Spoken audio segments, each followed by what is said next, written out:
Усім привіт і вітання на нашому новому розборі. Сьогодні ми розпаковуємо текст, який, скажімо так, він максимально поляризує і є жорстко елітарним. Це матеріал, який просто безкомпромісно ділить усе людство на дві ворогуючі фракції. Звучить інтригуюче, правда? Але не хвилюйтеся, ми зберігаємо абсолютно об'єктивну, таку собі антропологічну лінзу.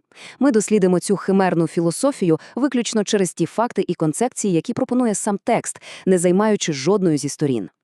Отже, давайте одразу до справи. Уявімо на мить, що якби наше суспільство було фундаментально поділене на два абсолютно несумісні види розуму. І знаєте, для автора цього матеріалу це зовсім не метафора. Це буквально ключова передумова всього тексту. Стверджується, що між так званими геніями, які постійно прагнуть до розвитку, та рештою мас існує величезна прірва. Прірва, яку, за словами автора, просто неможливо подолати.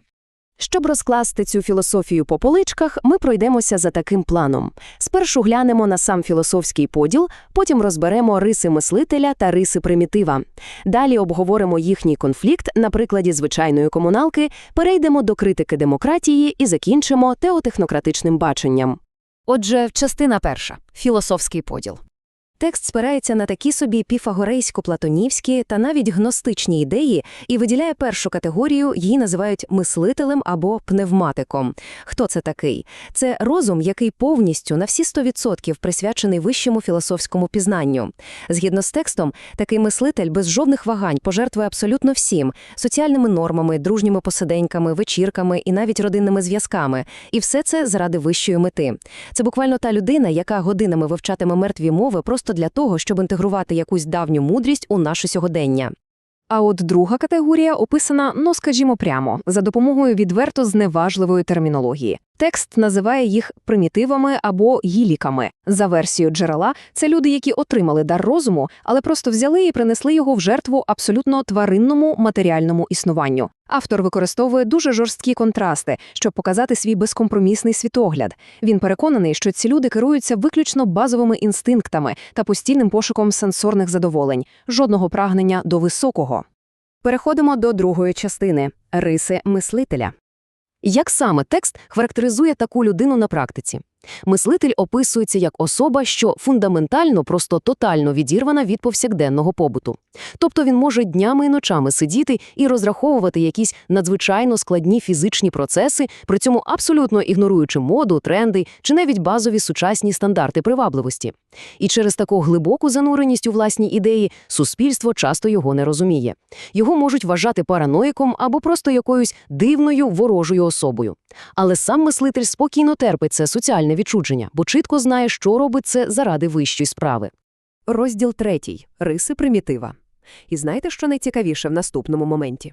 Коли ми переносимо фокус на маси, джерело дає їм надзвичайно сувору оцінку, використовуючи, відверто кажучи, дуже химерну аналогію з їжею. З одного боку у нас просте природне харчування. Наприклад, банан. Це ефективно, швидко, потребує мінімум зусиль. А з іншого боку, гіперперероблена так звана шкідлива їжа, яку автор дуже глузливо називає шмачмачмаком. Для тексту це не просто їжа, це прямий символ суспільного занепаду. Тобто маси обирають складні, але шкідливі суміші виключно заради секундного задоволення своїх смакових рецепторів, повністю нехтуючи ефективністю та здоровим глуздом. Більше того, стверджується, що ці маси просто панічно, до жаху бояться тиші та глибокого мислення. Їм потрібні постійні розваги, нескінченний потік інформації та емоцій, аби тільки заглушити власний розум. І коли в їхньому полі зору з'являється мислитель, вони бачать у ньому не генія, а загрозу, певну аномалію. Тому вони всіма силами намагаються змусити його відповідати своїм стандартам.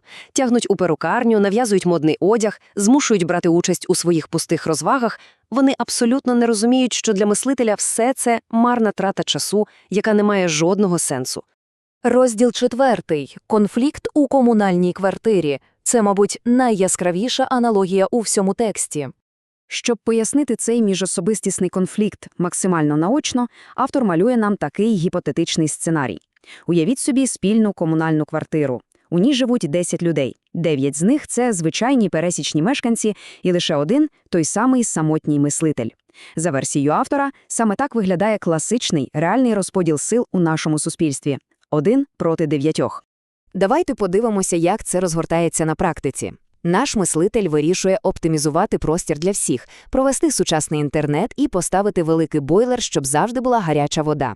Звучить логічно, правда?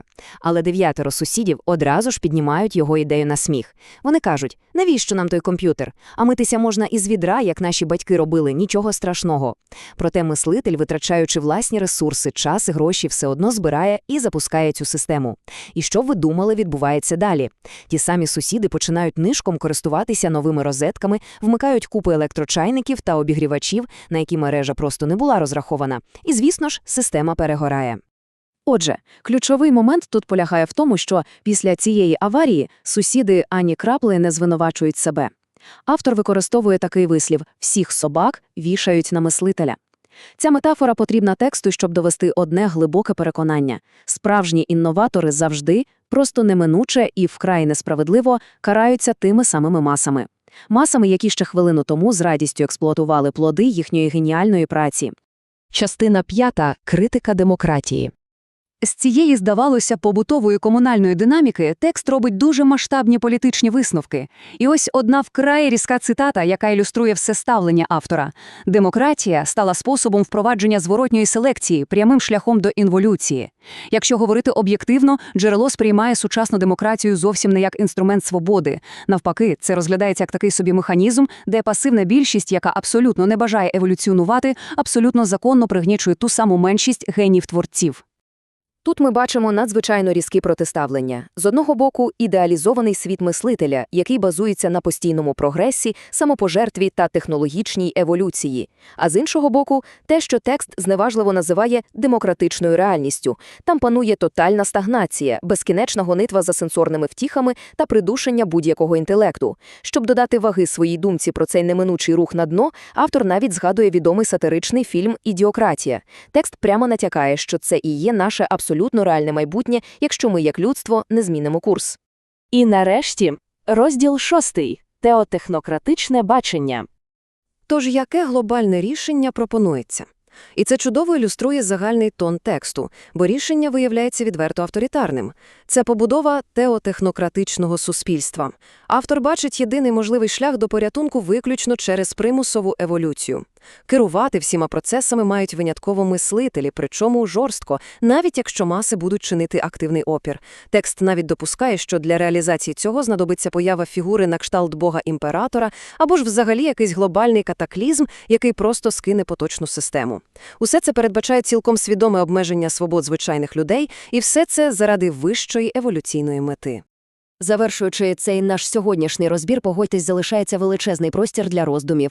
Коли певна філософська система настільки абсолютно і безкомпромісно ділить людство на еліту інтелекту та деградуючу масу, постає логічне питання, чи дійсно вона підсвічує якусь приховану, незручну правду про те, що саме гальмує наш суспільний прогрес? Чи, можливо, вся ця красива риторика про еволюцію – це лише ідеальне хитромудре виправдання для побудови нової тиранії?